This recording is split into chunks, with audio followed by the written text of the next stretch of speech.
Hello. Hi. Oops, wait a sec. I need my headset. Hey, could you help me? So I go like that. Yeah. And then what do I do? Oh, I have to do the other thing first, right? I mean, you can just share screen on that one. Oh, And just, if you've got your video open. Yeah, so just go back to Zoom oh, and just do share screen and you can, okay, just perfect. go ahead and do it, obviously. Yeah, I don't know. Let's see if it works. Oh, okay. Well, it's a public meeting. I can't do it until then. Just-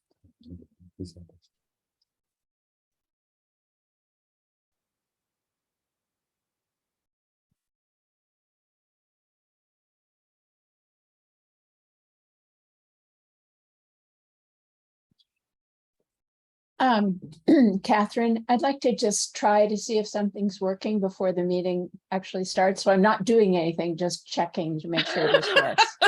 That's So good. I'd like to share my screen if that's okay. Absolutely. Okay.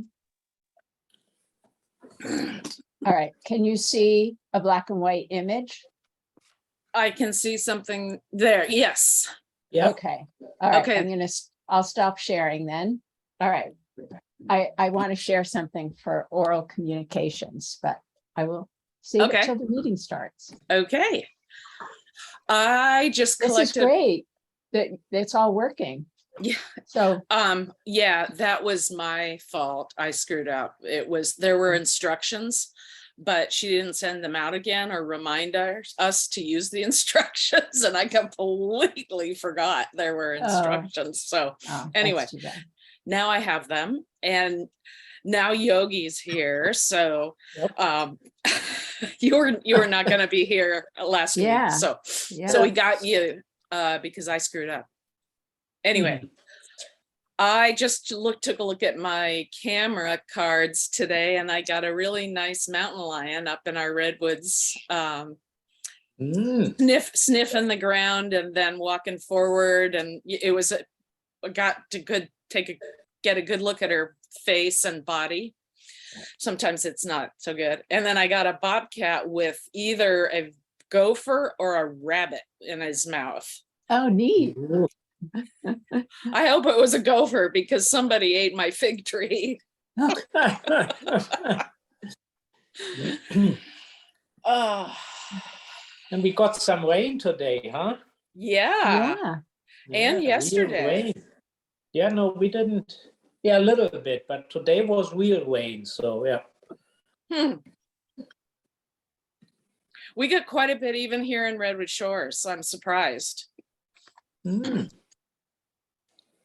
How is your house coming? So we finally today or Friday submitted the responses to the first round of building permit comments. And most of them are just dotting your I's and making sure that everything's labeled properly. And so hopefully it'll just be a few weeks. I expect we'll probably get another round, but but it's getting very close. There's And an I hear echo. there is an echo. Marianne, do you have something else? Because I don't think we had it before she logged on. What? I think there's a problem with your audio, or now it's good. I'm not hearing an echo. I think that's because she's muted. She's muted. Well, I'm not going to be talking when she's talking, so that's okay, I think, if we have to.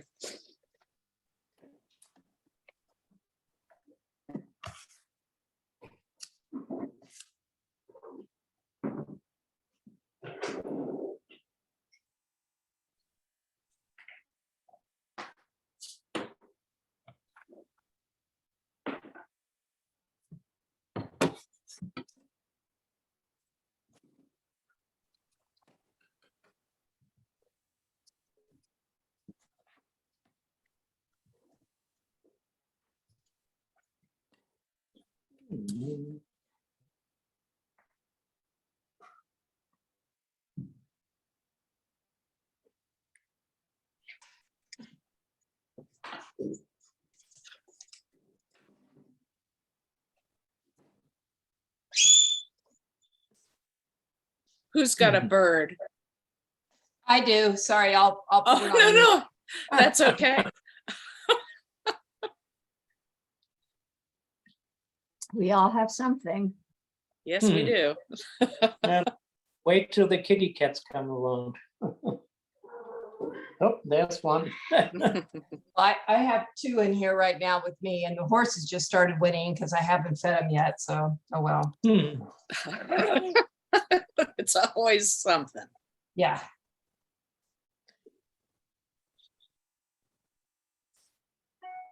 Oh, there's Judy.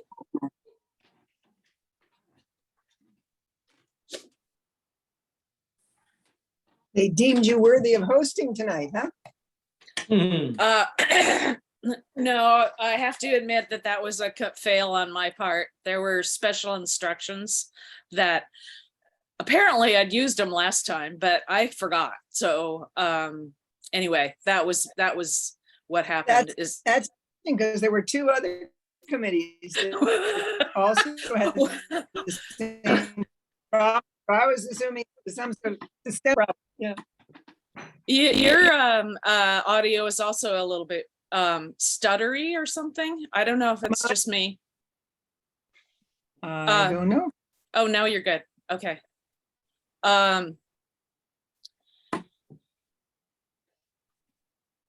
Yeah, there's the instructions. I just need to go in through a different route. So anyway, I will remember next time.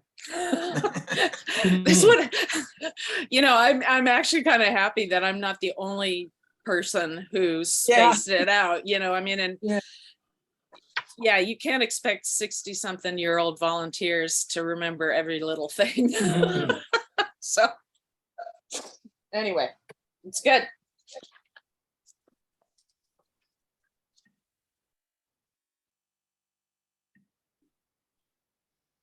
Did we lose Mary Ann? I think we did. I think she may have want to come in and may be trying again. I'm not sure.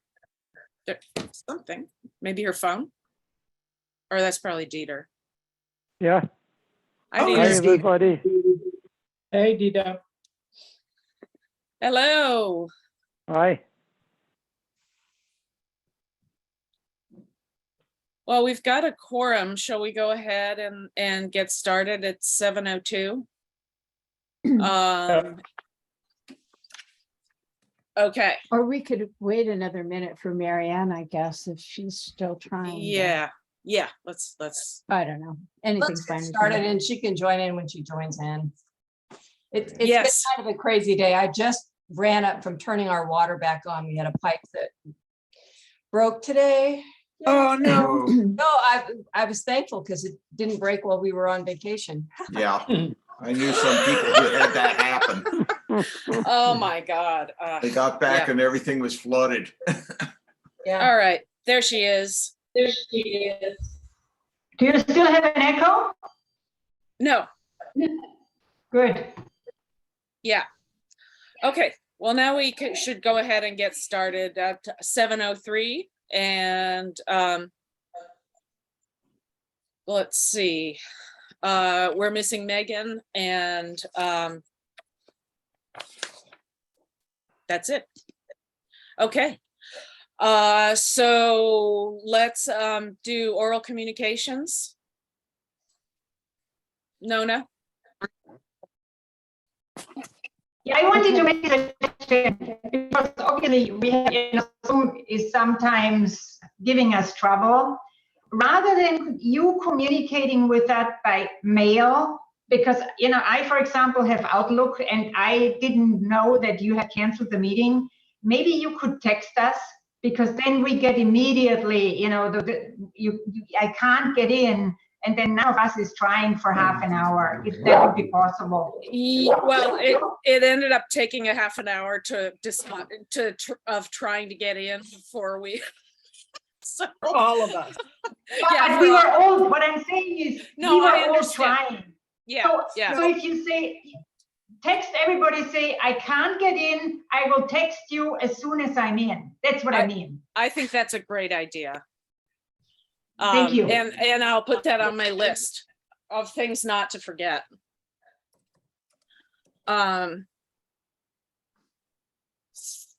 So that's good. Okay. No. Now, yes. Yeah, I just want to mention something brief. And show a very short video. I think everybody probably read in the almanac about how the goat and sheep operation at the Sequoias had problems with mountain lions. I think they lost 2 goats and a lamb. And I can just, I think all of you know, I live near the Sequoias, and the camera trap that we have started picking up one of the collared mountain lions in May after they were collared in April at Windy Hill. So I thought I'd just show you a video of one, if I can do this correctly. Dragging a goat? No, but I kind of wish. All right, can you guys see my screen? Yes. Yeah. Okay, so I just wanted to show you of what the collared mountain lions look like. Oh, yeah. I hope you can see that. I'll pause it there for a second. It's a pretty big collar. So we've seen this animal 3 times now on our camera. And so this most recent one was on July 18th.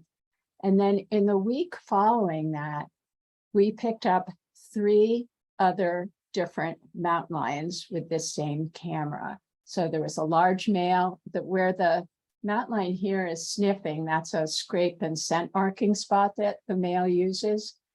So we picked up the male, and then we picked up a second female with a juvenile, all in the span of a week. And so my reason for mentioning this is that I think that we need to start thinking about how these fuel reduction efforts in town using goats and sheep may be really affecting mountain lion behavior, and that could that can really change a lot of the dynamics. I don't know why within the span of the week we had 4 different mountain lions, including one during daylight hours, but I think it's something to kind of keep in mind going forward. Interesting. I guess I should also mention, I have been in touch with Chris Wilmers about it, who's the head of the Good. Santa Cruz Puma Project. He's sort of a friend, and they know the location of our house and they're tracking it too, but they won't really have results for a while, but I'm hoping that we can invite him back to talk about what they've learned when they are at some point where they can share that about the Windy Hill project. So Nona, are you suggesting that because of the goats, mountain lions are coming into the area? I Well, don't you know go what's where going the- on. You go where the eating is good. Yeah. Yeah, I think the Paul? fact Oh. that they lost some animals to mountain lions meant that the mountain lions, it was a banquet, kind of. Everybody 3's a came. lot. 3's a lot. Paul? So, did the goats at Jasper Ridge have any problems? Did the mountain lions? Actually, it's really ironic. We did not have any problems this time at Jasper Ridge. We have in the past found dead goats. There were more goats and sheep this time than before. And actually, after the goat sheep operation left, a week later, we found a ewe and 2 lambs just wandering around Jasper Ridge, and they wandered there for like a week until they were caught on the camera traps, and then the goat folks came back and got them. So, I guess maybe all the mountain lions were over here at Windy Hill and sequoias. Do they count? Goats there. I don't know. Nona, the difference is, I believe you had some very vicious dogs because they were behind a fence.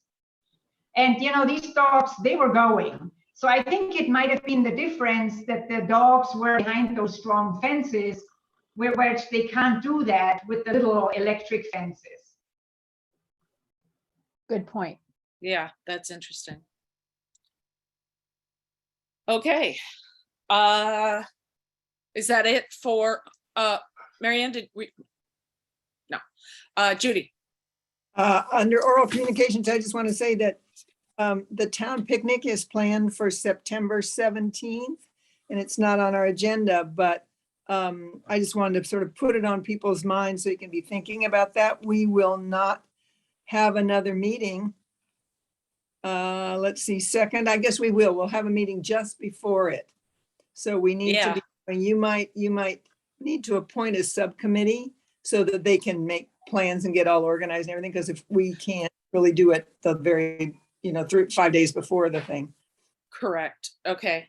I told Patty, and I was gonna mention it also, that we'd like to have a table at the town picnic, and so we just need 2 or 3 people to take the lead on that. One person to take the lead on that, and couple to do as a subcommittee for the picnic. Anyone? I have a race that day, so I can't. I'm sorry. Otherwise, I would. Is the stuff all at your house still, Marianne? I have Oh, I have the banner, I have the backyard habitats, and I have all the papers. Yeah, so I have Well, I everything. So I have the basis. yes, yes. Okay, well, since I have everything, I'll be the lead on that, and I'll try and get a couple of people. Is there anything that we want to stress on that? Like the rodenticide piece? I guess it's a little bit late for a lot of the wildflowers, but certainly the clearing, the stuff that we presented at the Wildfire Preparedness Fair, you know, the shrub spacing on slopes, that kind of stuff. We'll bring that. But if anybody thinks, and maybe some plant lists. Then if anybody can think of some good plants that we could use flowers for for vases. That's the thing that always gets the most attention from Yeah. people, most comments. So even though there aren't very many things, and sometimes you don't know what they'll be till the day before, when the people with good eyes, the hunter gatherers in the crowd, go out and gather them up. Well, I'll pick them up if there are any. Right now Okay. it's pretty slim. Plants. There's a spectacular Malcothalmus fascicularis on Portola Road, just north of Wayside Road, that is in full bloom. It is spectacular. It's I think it's a bush mallow of some, and I think that one's native. That particular one's probably a cultivar, but I was thinking about, yeah.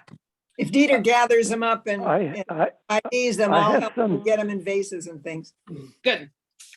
Yeah, Okay. I have some I can help Jonesia in bloom now, but I think by September 17th it'll be finished. Yeah. Okay. Well, maybe we'll do berries. I can help out too. Okay. So then let's move on to the approval of the minutes for the June 28th meeting. Can somebody move? Actually, I have a correction I'd like to make. Okay. Under committee town cooperation, number Yeah. 1, housing element, it says Jay Murphy stated the process is drawing to a close. What I said was that the first major part is drawing to a close, and that I urged members to make comments before the 7/8 deadline. There's a lot more coming. Okay. Yeah. So yeah. So the initial process. Yeah, the first part of the Yeah. process. And the comments are due by the 8th. Were due by the 8th. Right. Yeah. I think it's important to put it in the minutes. Just No, I Yeah. do. That's what we Yeah. said. okay.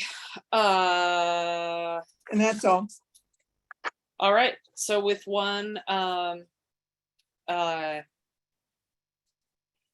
So I moved change. that we moved, unless anybody else has something, I move that we approve them as corrected. Second. I Second. second. Okay. All in favor? I I think Judy's aye. Yeah. All right. Okay. actually, I need to go on abstain because I wasn't here. Oh, right, okay. With one abstention. Good. Okay, now moving on to the site permits. There was one for 80 Golden Oak that was submitted, I think, at the end of last week. There were no real issues on that one. And then we have currently outstanding, although I think this weekend you went on a site visit, it looked like. You did. So I assume that that's in process. And Yep. anything noteworthy? Well, the most noteworthy thing was that when we looked at the planting plans, the key didn't fit. There were two keys. They were identical and neither one of them fit what was on the map. So we can't do very much with it. We can guess what they are, but we don't know what they are.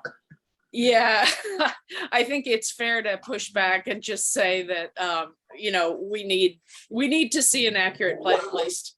Yeah.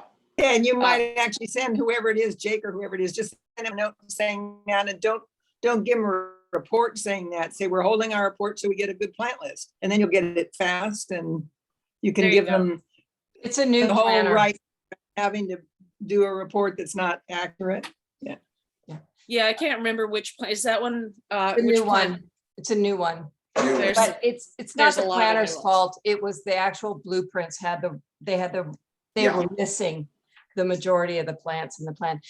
Catherine, could you clarify for me for the notes, 80 Golden Oak, was the site visit done and the reports completed, or is the site visit done and the reports in progress? Both. The report was submitted about a week and a half ago or something. It was, okay, Yeah.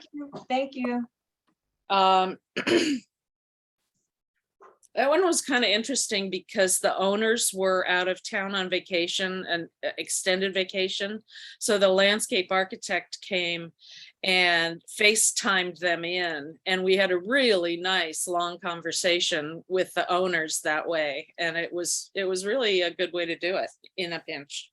So, okay. So no tree permits. So old business oversight of town-owned properties. Is there an update on Frog Pond, Yeah, Yogi? so we have 3 items. One is, and you may be aware of it, is that a resident in Portola Valley has voiced concerns about the plans or what the plans we had as a town and committee for the Frog Pond, including the planned tree removal. So as per the town, this project overall is on hold, and the town biologist as well as the lawyers are reviewing the voice concerns. So we're waiting for an update from the town on how to proceed on the Frog Pond with any further work. So that's ongoing. Any questions on that? If not, I have 2 more items. Do you know, is there a date that we expect to get the lawyer's feedback or the biologist's feedback? That's what Howard officially commented back is that now, of course, there are other priorities in town. So overall, the resources have been reassigned, and then I'm still in contact with MIG as well as the town, and they are also backlogged right now. So I think that before mid-September or so, we probably don't hear anything official Okay, back from Howard or the town or MIG. okay.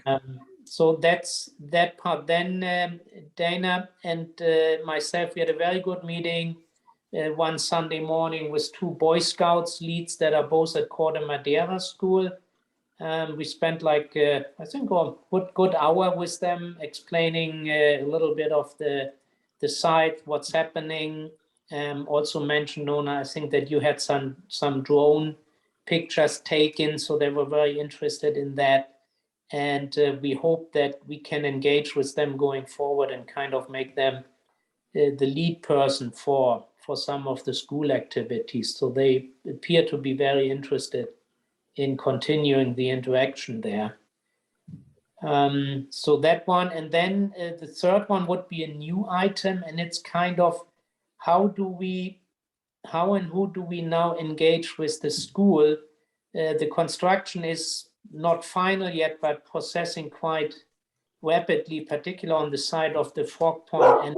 And the question on can we review with them again what type of fencing they have, what type of landscaping they are planning, and how the whole side of the frog pond will look like. So who do we have to engage on an official side on that?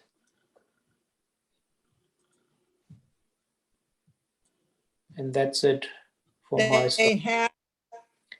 They had their plan set, didn't have to come. They had a very full plan set that they explained at a couple of meetings, I think, on that plan set. What's the Bronte?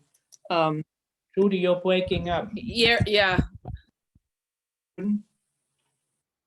I think we've maybe lost her. Yeah, she's frozen. Here, I'll go. Oh, there. I'll come back closer to my modem. I was saying that, they submitted it didn't have to go through the town because they're the school district, but they had a full plan set that had all that stuff on it that they distributed and had a couple of public meetings about. So wondering if we could just go back in the email somehow and find it. I mean, that was before my time, I believe. So that's why I don't recall. Oh, I thought it was just last year. Is it better now? Am I not breaking up? Yeah. No, you're good. I'll see if I can find them, Yogi. I think it wasn't that long ago. It just wasn't on everybody's radar because it wasn't the committee wasn't really doing it as a whole committee. Good. Well, we had a meeting out there, and primarily it concerned the access and egress from Alpine Road. Right. We had that little meeting about their construction road, but Yogi's talking about the side of the science building and the area that's right next to Frog Pond. Dan, do you have quickly at your fingers what they sent out electronically, what Roberta, the superintendent sent out? Okay. Yeah, sorry, no, I don't. We went on a tour over there, and I remember talking with them about their construction, and Helen was saying, please don't let the kids just run straight out into the frog pond. But I don't remember any sort of plans or planting or anything like that. Okay, I'll find out what I can find, Okay. Yogi, and get it to you. Thank you. That's all I have. Yogi, Yeah. I was wondering if you could explain a little more about the opposition to the tree removal, sort of which trees and why. I'm just out, I just don't know. No, so we had, and the project I think was in the works for close to a year. So the main approach was to get the pine trees removed next to the school, driven by fire hazards. So Right. that has been discussed in town among various committees, including ranch people, and everybody was very excited that the town approved $25,000 in last year's budget by now to remove it.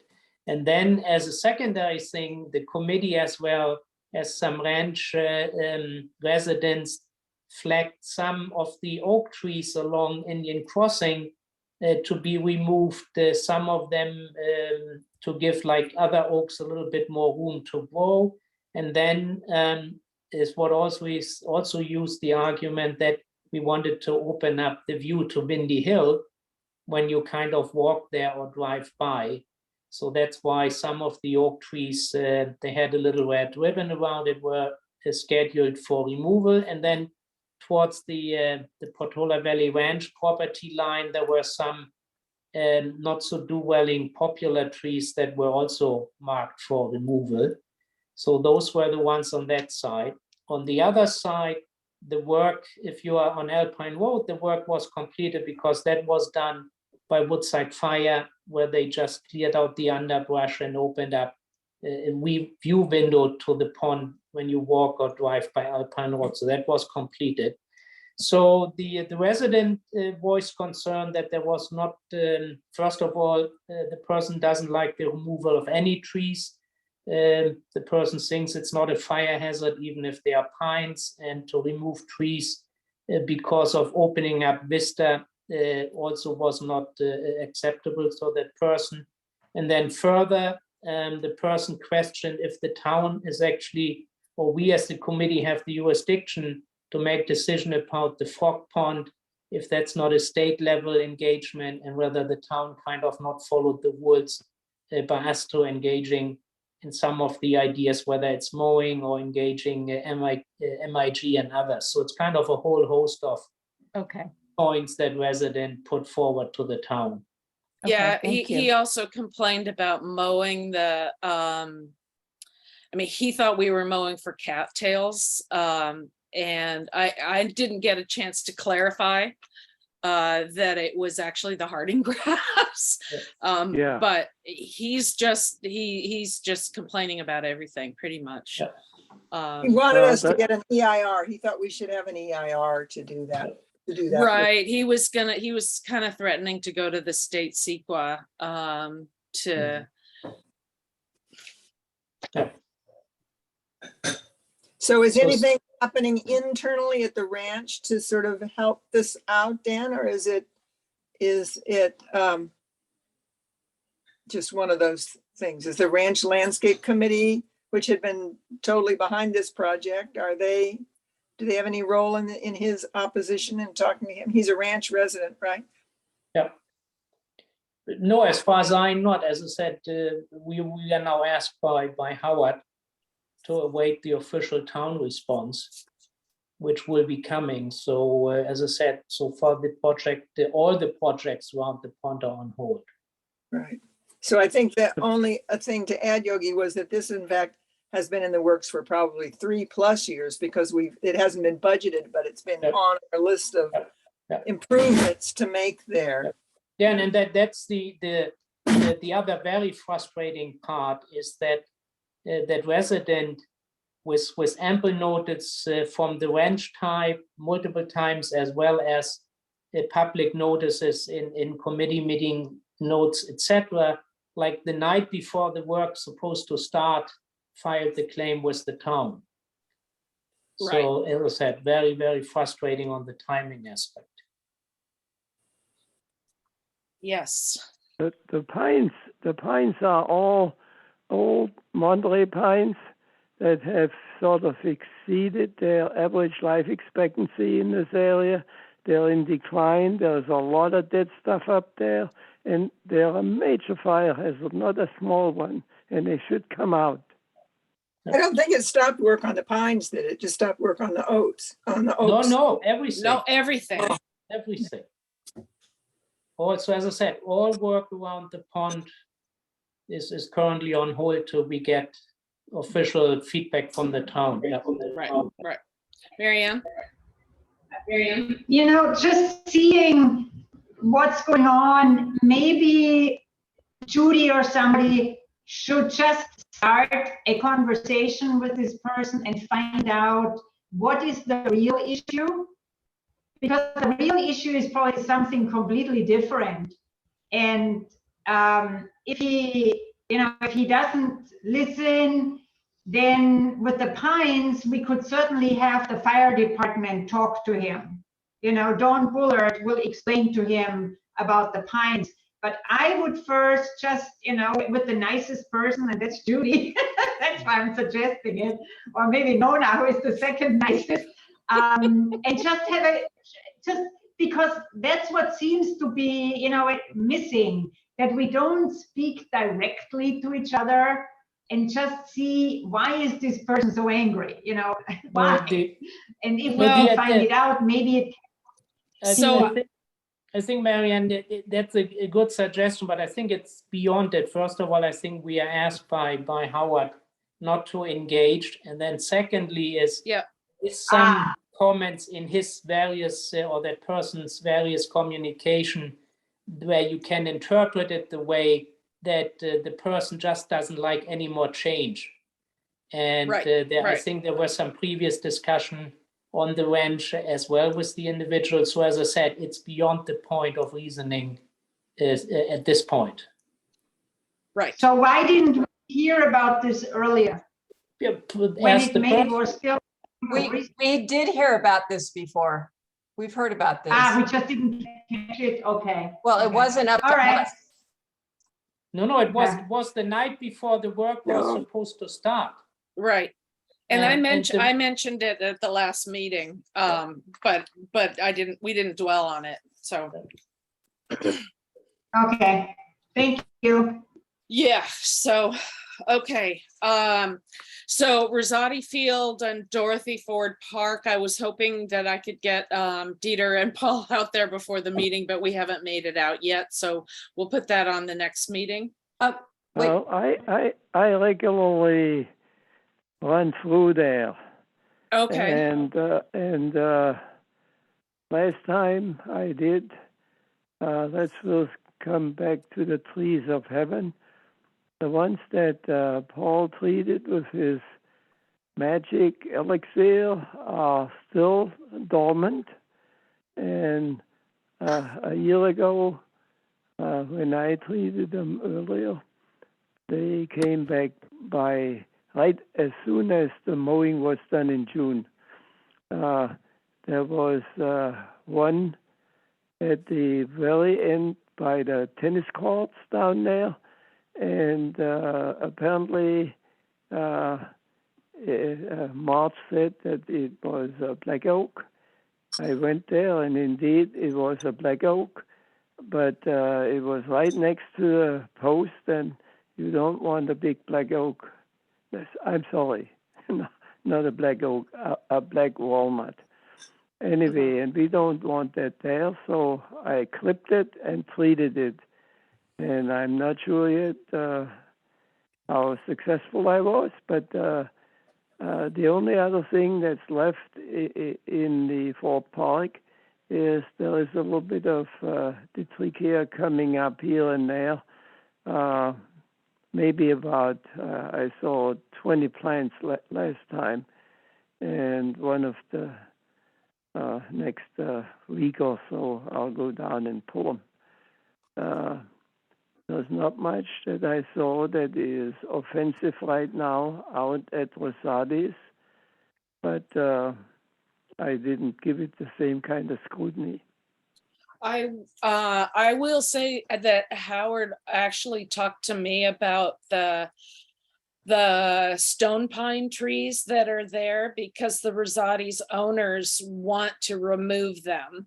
And so I I sent Howard the report that you and Judy and I did about a year ago or so ago, where we pointed out that we thought that they should come out, that they were hazard. And so I think the plan is that Howard and the Rosati's people are gonna take down most of them and possibly limb up one or two. But Remove I them think all. that's what I Remove told them him. all. I told him we should just have them all come out, but All in but- favor, aye. Yeah. They are invasive. They will come up all over the place. They will. yeah, well, those limbs that you pointed out scared the crud out of me. Just the way that they were poised to fall. So So can I say one thing? Uh-huh. I think that when we talked about reactivating the Dorothy Ford Park part of this, we were hoping to have an deep and in-depth overview report, because we know that the housing plan as currently written has the very likely potential for having housing go up there. And that when that becomes reality as opposed to a proposal, it would be very good for us to have the kind of a report that we have on Springdown and Frog Pond, going back, starting with space, the sort of history of it, the discussion of all the positive things that are there, et cetera, the efforts that have been made through the years to keep it up, that we need we need an impressive document to be part of this discussion here. Yeah, I think that makes a lot of sense. And so, so Paul, Dieter, and I will work on getting that together. And Nona might be able to help you with the open space part of it. That would be great. Yeah, Nona. Yeah, I'll just mention now and maybe talk a little more later that Tishan Sasubre on open space is now really kind of gung-ho to do the sort of one-page vision statements for all the major open space parcels. So maybe you could ask her to start with. She'd be a great person to coordinate with as well. So say the name again. Tishan, Ticen, Sasubre, Sassoube. And then we should have really good photos of those 200-year-old oaks, because a picture is worth more than 1,000 words. Yeah. So right. And Nona's got the satellite vision for over years too. Oh, that's aerial. fantastic. Yeah. So you called it a vision statement. Is that what you said? Sort of a one pager kind of with some great pictures. Yeah. Yeah. Well, so going back, what we had talked about a few years ago about a partnership between the two committees is that open space would sort of articulate a short, bullet pointed vision statement for how we see each open space parcel contributing and developing over time. And then conservation really sort of does all the nuts and bolts on it. And and has already done that. Yeah. Yeah, but I don't think we did a lot on Frog Pond. On Ford Field, if you look at it compared to what we did for Frog Pond and down where we went back, we got the history, because that's all really very important part of this. Yeah, I think we can do that. That would be great. Dan has his hand up. Dan, yes. I'm not a member, but I was on a walk with the PVNU people or whatever, some PV people, and Nancy Lund had a lot of history of development that was planned there, how the town bought it, and this and that. So Nancy is clearly a person to contact. That's a great suggestion. Thank you.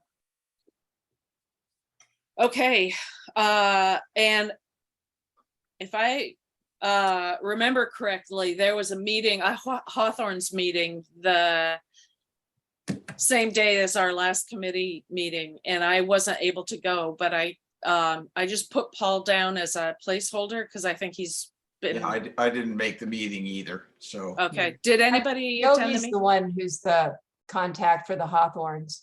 Yeah, but is that right? He was out of town.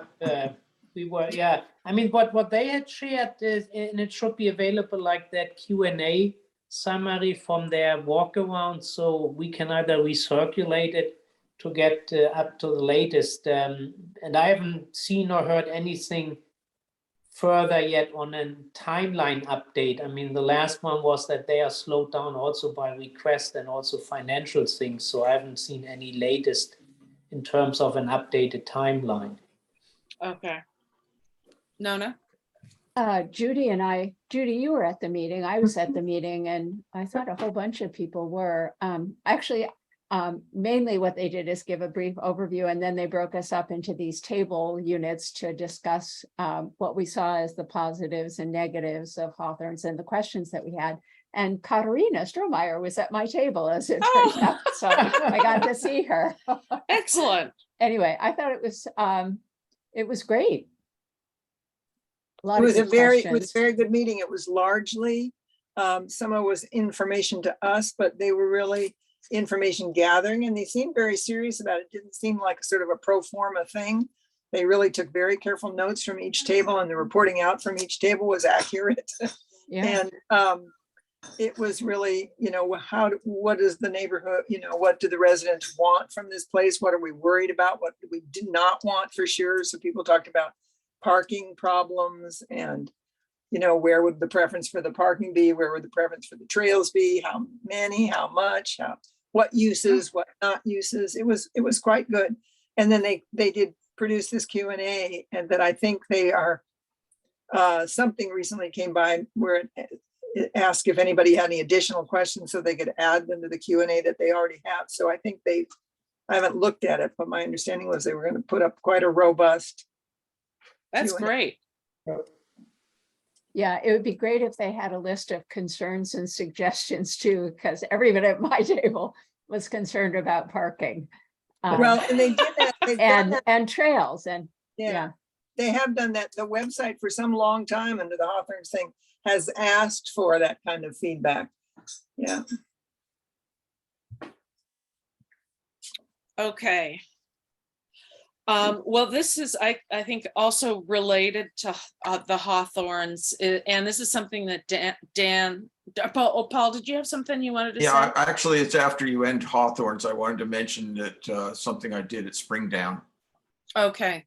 Well, I wanted to bring up the concerns that Dan brought to our attention about the fire department plowing for fire breaks. And I think that's something that we should push back in some way on that. And I'm not sure exactly the best way to do that, but it's something that I think is a big concern in terms of generating, producing flammable invasives after the plowing. So Dan, did you want to?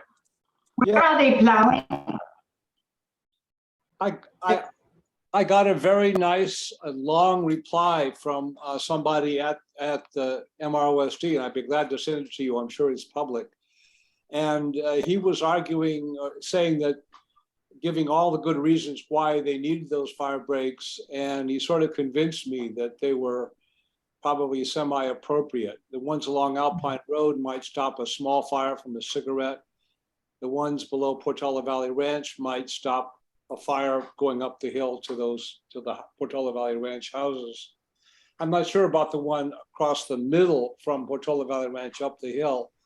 I don't think he talked about that one, but it was very careful and considerate and sort of answered most of my questions. So let me put it on my to-do list, and I can just forward it to you guys. His letter. That would be great.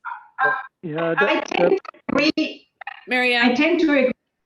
We will not be able to stop the fire department from plowing for security reasons. What we can do is keep an eye where they're plowing and going out and looking. And I'm sure if we then find the trichia, then we'll just ask the RS, the open, the Windy Hill people or whatever, that they remove the invasives.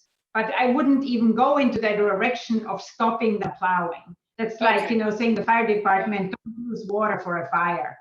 But it wasn't the fire department that plowed, it was MROSD, correct? Yeah. But they do the same at Arastadero. So I think that's, and Stanford started doing it too. They do the 50 to 100 feet fire break at the border of the property. So you see it all over the place. They've done that since I was a little girl. So it's been, it's not new because I'm old. The process actually is not plowing. It is disking. It's very different. And the disking only sort of goes skin deep to take the stubbles, basically. And also along Alpine Road, there has been for many, many years a major infestation of French broom. And they've been working on it, but not very successfully. And so the disking would also help that. Okay. I think we should be in favor of it. Excellent points. That's really good. Thanks for bringing it to our attention. I certainly learned something. And I'd like to see that letter. That'd be great. Okay. So Public Works, as I mentioned, there's the work being done at Rosati, the parking lot. And then Howard also just mentioned to me that they are going to top the willows in town center.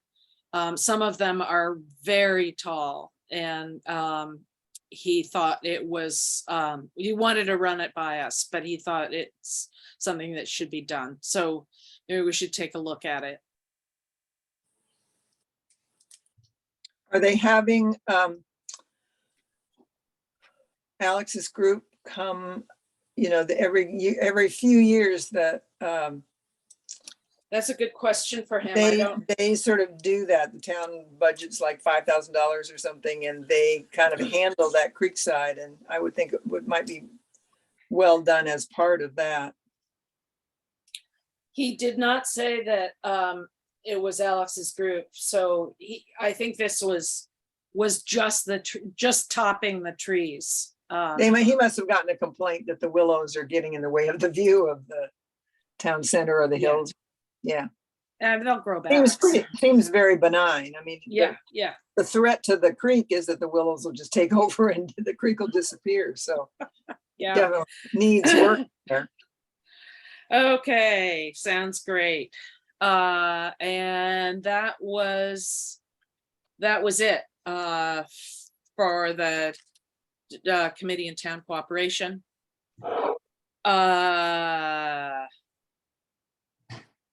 So the main thing about the conservation items for ADU approval is that I need to get my arms around the subcommittee and who's going to lead that subcommittee. So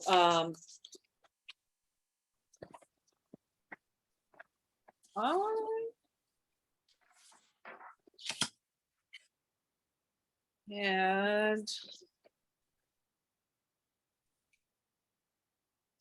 oh, there it is.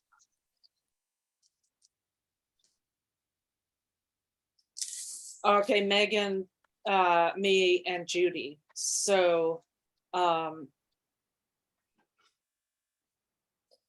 think since Megan isn't here, I'll deal with that offline, and the three of us will work out who's going to lead that.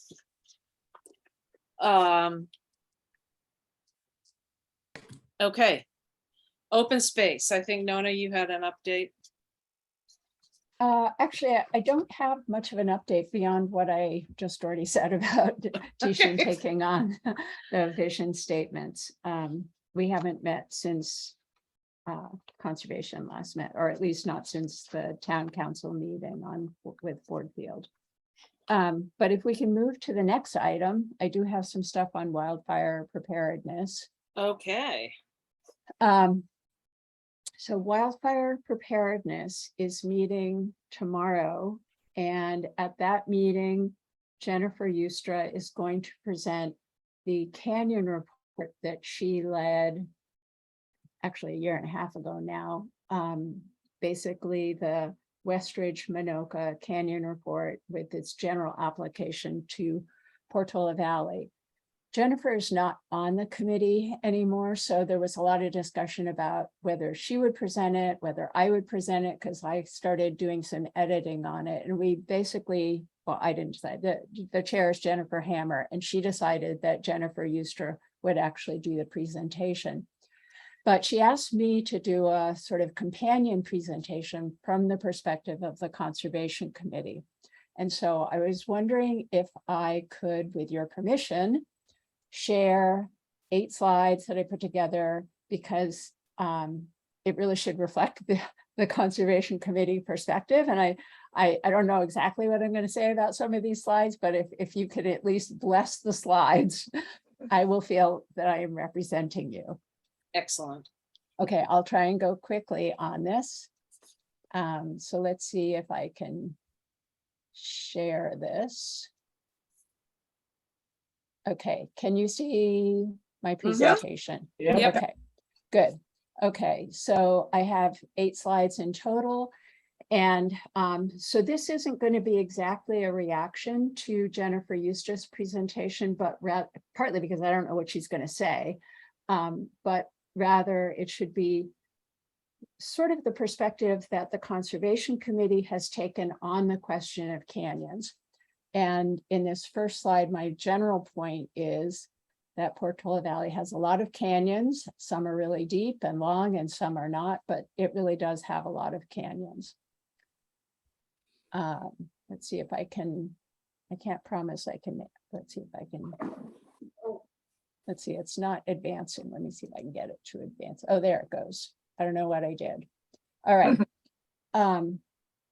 So this second slide, the point I want to make is that from the perspective of conservation, canyons are, number one, fire corridors, that the topography in them accelerates the spread of fire, and that for multiple reasons, there can be a buildup of vegetation in canyon bottoms, and that higher density of vegetation can actually amplify fire risk.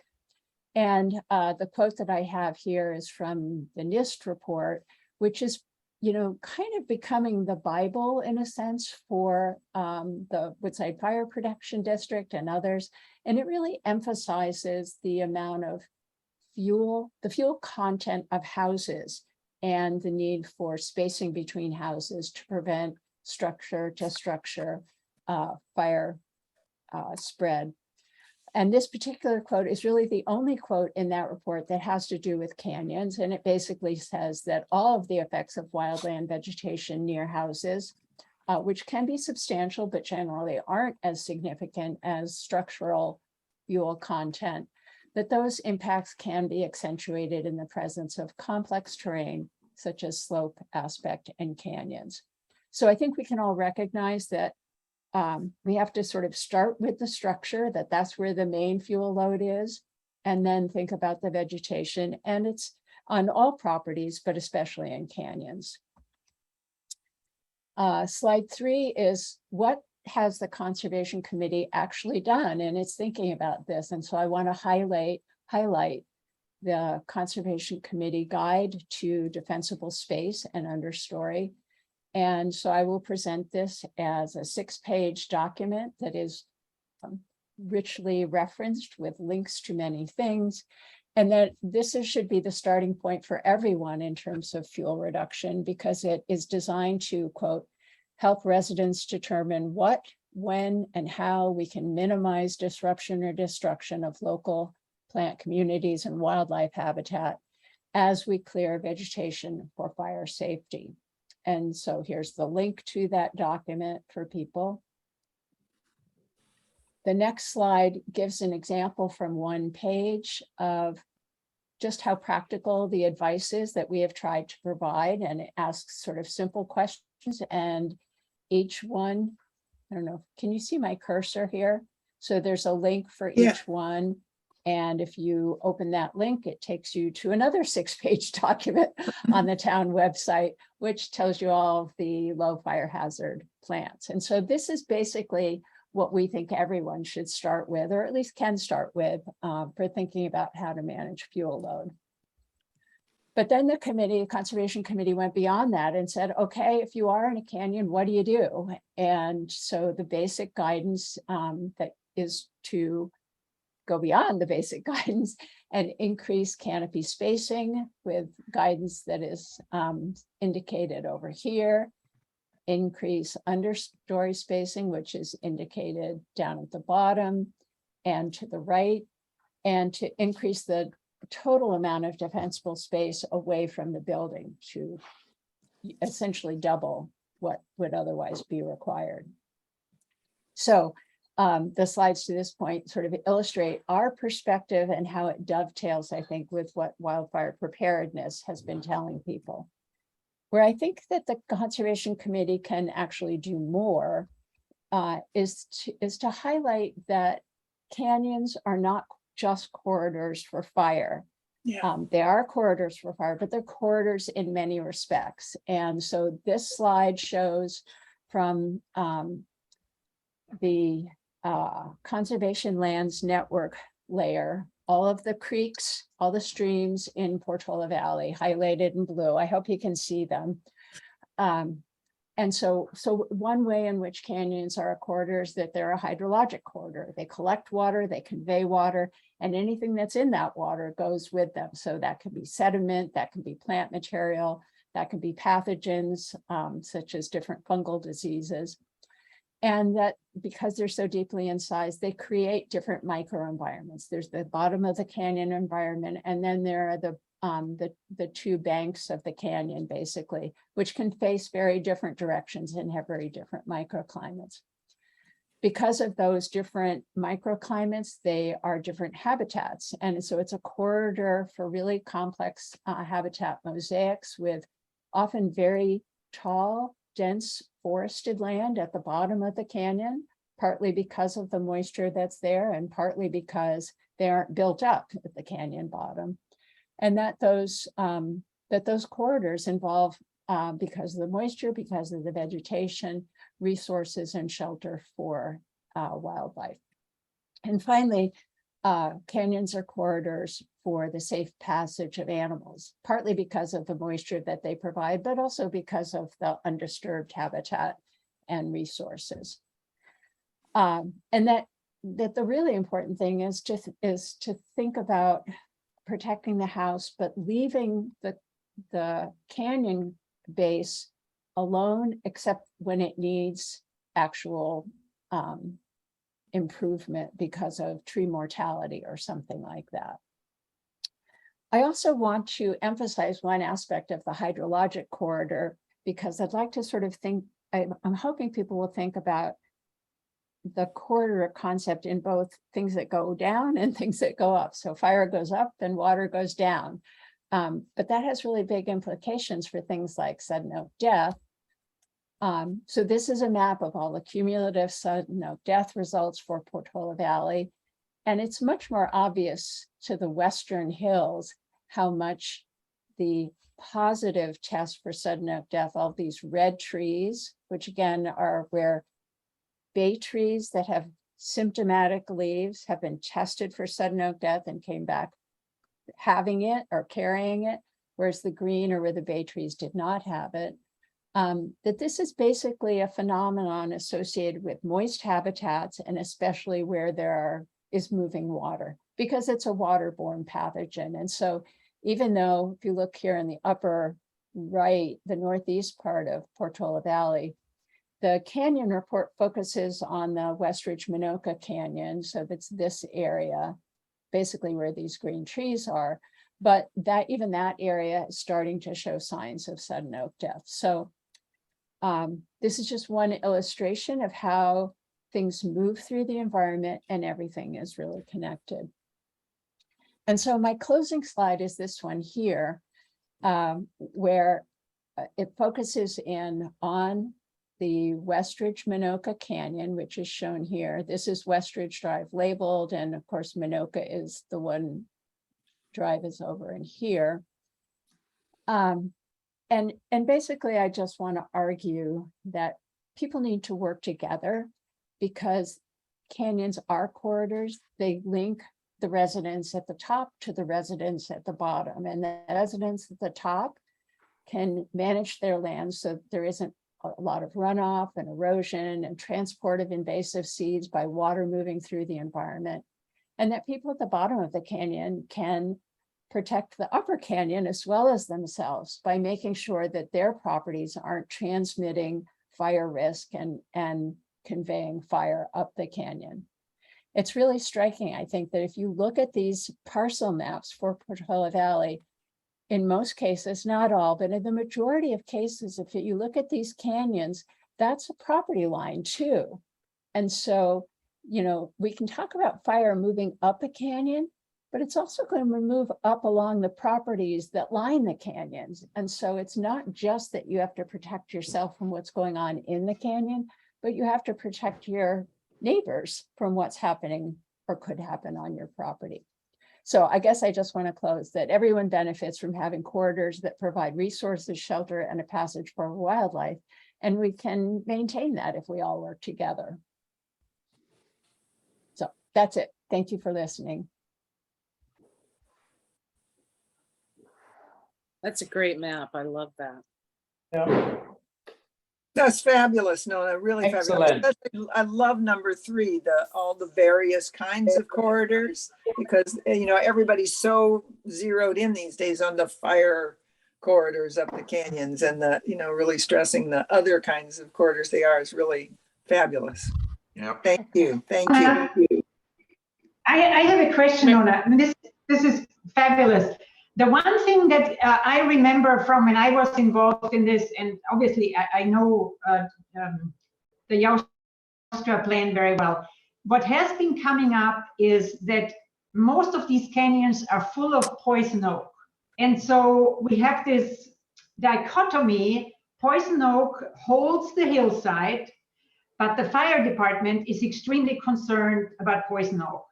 And I don't have the answer, but I just want to put the seed into your head to think about poison oak, because not all the poison oak should be taken out, because then the hillsides are going to slide. Amen. Thank you for bringing that up. That is a really important point, and that has come up in the Canyon report. I've had that conversation with Jennifer Yaustra, and I'm sure it'll come up again.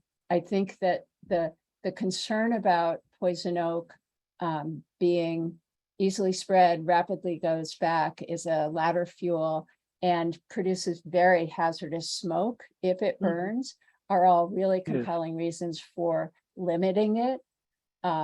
Personally, I think there's enough poison oak in the world, and we can take without keeping all that we've got. But I also, but I think the question of erosion and runoff is really significant. So I don't think it's a simple answer, but I think that the more we can replace poison oak with other things, maybe that would be a good thing. But that's the kind of thing that would really help if people can weigh in on that.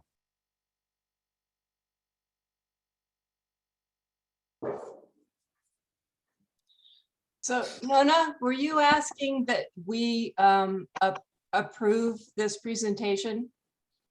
Was that the point of this? So, and if so, I move to do so. That would be great. I don't actually know what the process should be, but I wouldn't feel comfortable representing the committee without you at least kind of giving it a thumbs up. Yeah, I think we should vote to approve it. It makes it official. You're definitely then speaking for us, not, so gives, Yes. Okay. So I so move. I second. All right. All in favor? Aye. Aye. All right. You're free to go. It's beautiful. Okay, thank you very, very much. Okie dokie. And then I think, did you say you had a backyard, something about backyard habitat to mention also? Only that I was wondering if you could appoint a subcommittee, or if we have a backyard habitat committee, subcommittee. I don't actually remember right now. So I have the video ready that I started back in January, and I'd like to get it approved for posting, but I don't want to take up committee time. So I was wondering if there's a subcommittee that could be empowered to review it. I was on it before. Sure. Yeah. I mean, I think I'm heading it up. Okay. I'd be happy to, work with you. Okay. All right. And your subcommittee could review it then. All right. Thank you. Yeah. Okay. And that's for backyard. Yeah. Perfect. Okay. Plants list. So, couple of weeks ago, Megan and Teresa and I met and went through some a combination. So Megan had gone through and combined, made an Excel spreadsheet, and we were working on tightening it up a little bit, Consolidating. Yeah, so that we had a consistent approach. So Megan and I are working on the do not plant these part of the list, etc. And we're trying to get something prepared, hopefully for the next committee meeting. Yeah, just as a first draft. Is that your understanding, Catherine? That's my understanding, although I'm not quite sure when Megan's coming back. So, but that, I think she was pretty far on it, and I think we really agreed that we were pretty close. So, well, one of the reasons we started this was that we had heard from people in town who were quite concerned and wanted to work from our list, that our list didn't include many plants that it might. And that we should be not only consolidating and making it internally consistent, but expanding out the choices. Yeah. So that when people went beyond, they could work within a larger palette that was on our list rather than sort of going, once they left our list, then it's like, who knows where they'll go, kind of. So the goal was to add a number of desirable plants as well. Yeah, I think we can do that. I'm not, I'm a little bit hesitant about, I mean, you have to draw the line between, what are appropriate and what are not, but we could certainly add some more, I'm sure. But we'll have. So our focus at this point was taking a look at all of the disparate planting recommendations or do not plant recommendations that are currently on the town's website, trying to provide a consistent document, one consistent document that would allow landscape architects an opportunity to go to one location and see what was appropriate, et cetera. That's where we're focused right now, Judy. I don't know if that's beyond what you're, less than what you're saying. That's What's it? Judy, if we add, because we've been trying to do that, the project is going to take another 3 years. Well, I think what they're doing is excellent and has been necessary for a while. And it's wonderful they're doing it. But while they're doing it, and we have to go through a whole process to get these plant lists approved, it would make sense to do this other part as part 2 maybe, but it wouldn't, I don't see why I would add years to it. It would just add another little step and then we get the whole thing approved so that we don't have to go back again. right. Experience has proved otherwise, Judy. I would just finish that, and then when that is finished, it takes forever when we add plants. Yeah. Marianne, I think we're pretty far along this road, and I think that Catherine, Megan, and I have a pretty clear perspective on where the committee would like to come in on this. So we'd like to put together our draft recommendations and have the committee take a look at them and see if we're hitting on the sweet spot or not, rather than just kind of going in on a tangent, if that's okay. Yeah. I agree with what you just said. Yeah, that would be really. Marianne, is that okay? Yeah, I agree. That's what I mean. So that's exactly what I mean. Okay, good. We're on the same page. Okay, so any other questions about the plant list issues? Okay, for tip of the month, I decided all on my own not to do the planting guide for Cowscape, but to do a Detrichia, because I started seeing it really popping up all over. And I think it might even make sense to do another one because I don't think people see them every time. And I think it's important. And I know, I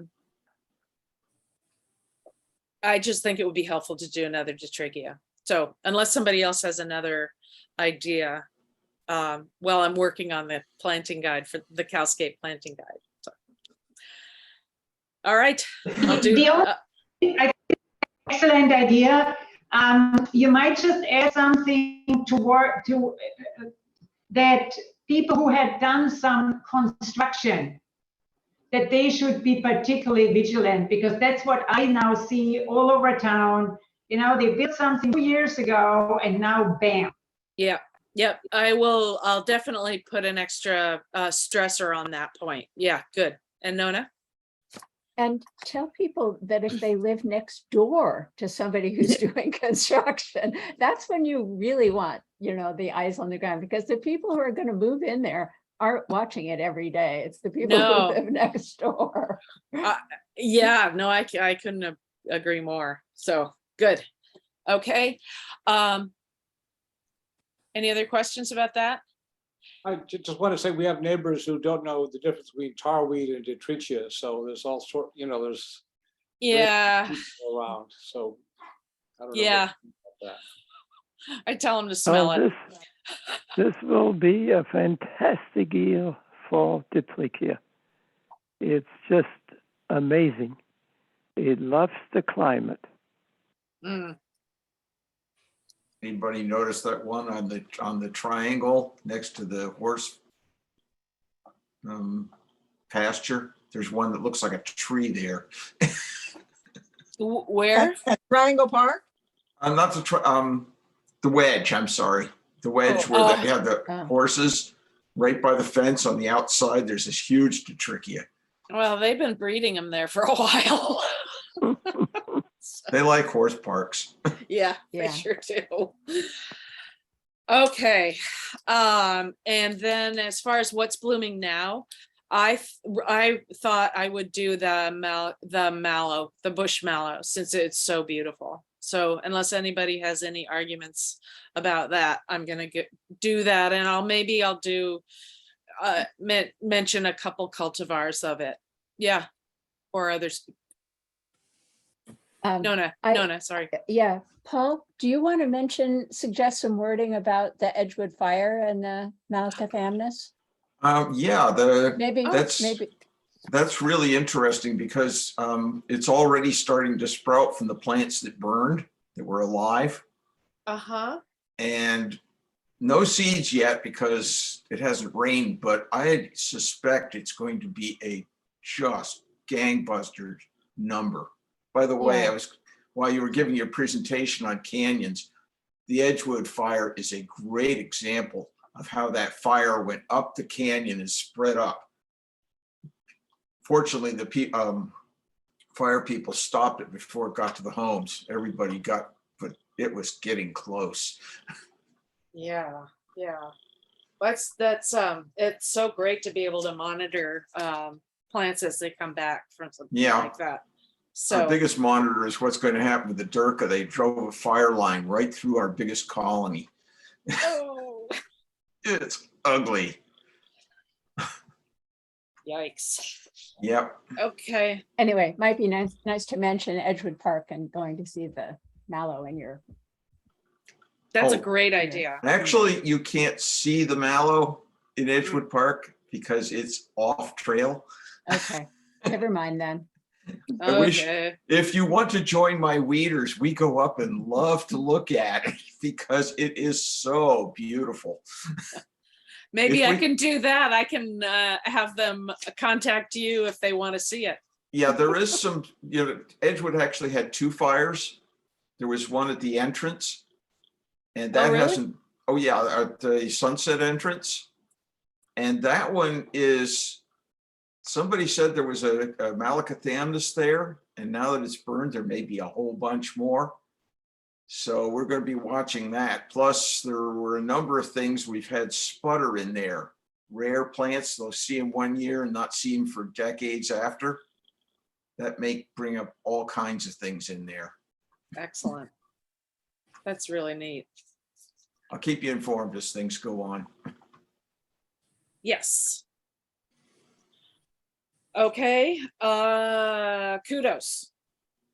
Marianne, do you have? I can't really think of anything. Did we do any from last month? I can't. I No, remember it if I- wasn't. You misunderstood. That was not a kudo. That was just an honorary mention what a particularly property had done. So we never do a kudo for one specific place. Okay. So this okay. was just a mention that that's what the priory had done. That's why I said Oh. it when I said it. I It got was it. not kudo. Okay. Yeah. Okay. I got it. Yeah, so if anybody has done anything, I can't think of any kudos. Yeah, I think we still have an outstanding kudos to Morgenthaler for the donation to the frog. We don't do those to one single person. Got it. We don't do that. We Okay. don't do that. Good. So, Marianne, I just want to clarify, we did not call out kudos for the pine trees going. Under kudos, we said to be determined. I just want to make sure the committee understands. I know, Okay. I know. So it seems nobody else can think of a kudos, so we'll pass the Well, kudos we can, to next. we can skip it. Judy, you're muted. Yeah. Have you written an official letter thanking Gary Morgenthaler? I think you probably have. You can I get a should, piece of I town. should do that. I can do Yeah. that. He asked me recently if we decided what to spend it on yet, and I said, no, we're keeping it in our back pocket for something very special. Dan, Perfect. Dan, what? Frog Pond? Yeah, we gave some money too. No, nowhere near as much as Morgenthaler did, but send me a letter too. Well, they were two different things. One was you contributed to that fundraising thing that that Dana had started about that we started when we were trying to get the Frog Pond Park protected. And he made a grant where he gave money give a big chunk to the city, earmarked to be used only for a project that conservation specified and under our direction. Okay. Yeah. Okay, great. Then new business, Conservation Committee participation and updates. I think this was something that Judy wanted to talk about briefly. Yeah, I asked you to put that on there. I'd like the committee to formally request that we be part of the updating of the general plan, especially the conservation element and the design guideline. When I look back historically, it looks like it was done by ASCC and planning. And I guess if conservation had input, it was quite informal. But I think this one, this one is going to be a big mashugana of various kinds. And I think there are some things, there's some specific things that we really want on it. One we've talked about where the scenic corridor now with these projects need to have a landscaping setback or a hardscape setback as well as a building setback. Just so that a few things like that don't get lost in the shuffle, I'd like us to, if other people agree, request that we be formally included in the residents' drafting of the residents' participation in the drafting of the new general plan. So Judy. Yeah, and also like corridors and fencing. I think Judy, you're right on. Yeah, So- I think that's good. How do we do that? And since John's not here tonight, is that something we ask his input on? I think we probably just, like pass a resolution or something saying that we request and we send it to the council and the town manager. But that we request. Yeah, we need to do that. But since We our should do it. council representative's not here tonight, is there Doesn't some matter. way? Matter. I agree. Marianne, I'm asking for process. Is there a way we're supposed to include him? That's all I'm asking. No, we don't need to include him. I would No. say if he were here, it'd be very nice to ask him what he thought and what the most politic wording would be. But since he's not here, I think it's appropriate for us to go ahead with this. And if he has And then we ideas should of other places of distribution, but if we send it to the council and the town manager, that's the appropriate thing. I mean, it's a simple request. It's not a fiat of any kind, and they can say no. So, but I think we should go on record as wanting to be part of it. Yeah. Just Do you want to do primarily that? because I think So from a process standpoint, do we do that as our minutes, which actually don't get posted for a month? Do we do that as Catherine contacting someone? I'm just trying to understand so I capture it accurately. That's all I'm trying to do here. No, I understand. I appreciate you're trying to have us be lucid and specific about what we're doing. My idea is that we agree on some wording for what I would call a resolution. I don't know if that's the right word. We vote on that wording, and then Catherine, as the chair, sends a note with that wording to the council and the town manager. And then, yes, it goes in the minutes. It won't show up till next month, but in the meantime, and I don't know whether we'll have to think about when's the most apt time to send it. I would say it's not urgent, but I don't know whether it'd be politic to wait until, they're just starting to do it, or you don't want to come in after the horse is out of the barn. Yeah. So I think the sooner the better. Yeah. The sooner the better. Let's get a couple people to draft the language and then bring it to the next meeting, and we can vote on it the next meeting. And No, that's completely contrary to what I just heard. I heard that what we specifically want to do tonight, per Judy's suggestion, is we want to draft language right now that we can then I don't think there's a rush. And okay. Does Okay. anybody, Catherine, what would stop us from doing this right now? It's going to take us 2 minutes.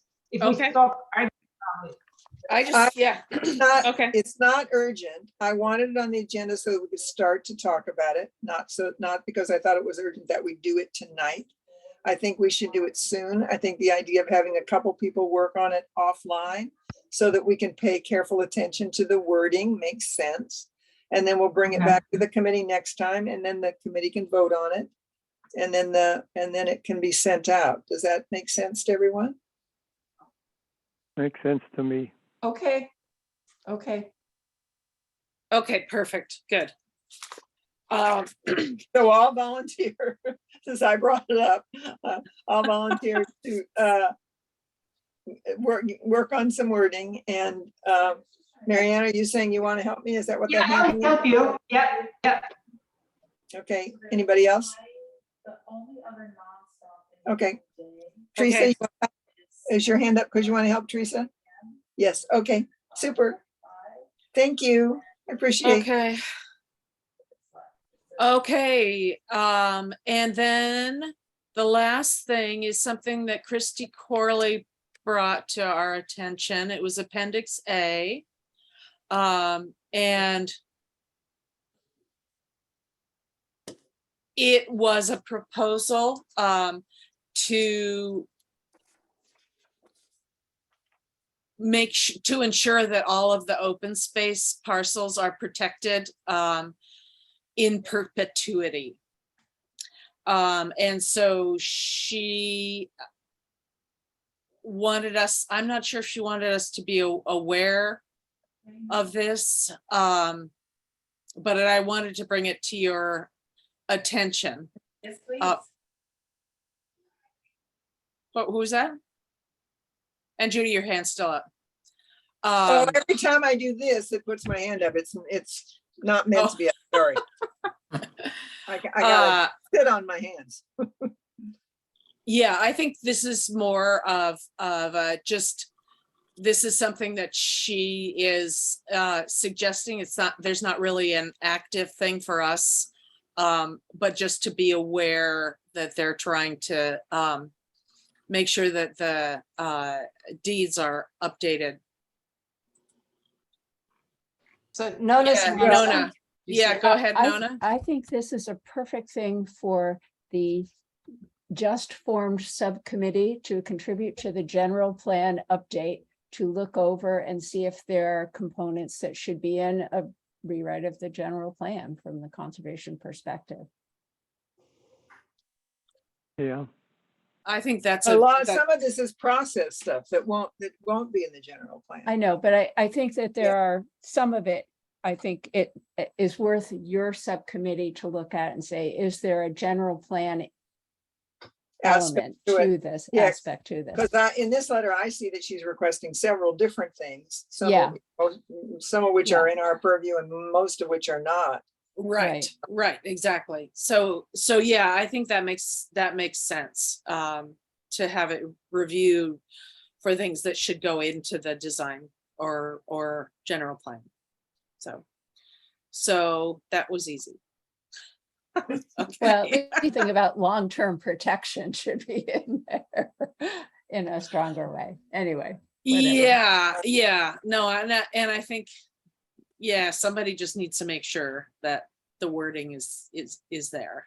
Well, So- and what she's asking for, number one, is really, can we, I mean, in a way, if you go back to the minutes of, I guess it was 12/20, when we had the big debate about what's the best way to protect Frog Pond Park, and there were those 4 options from the simplest and least protective to the highest protective, which was you pay to have it parcelized and you give it to MROSD so that nobody can do anything with it. And we sort of chose number 3 of those, feeling like we were fully protecting it as fully as we could.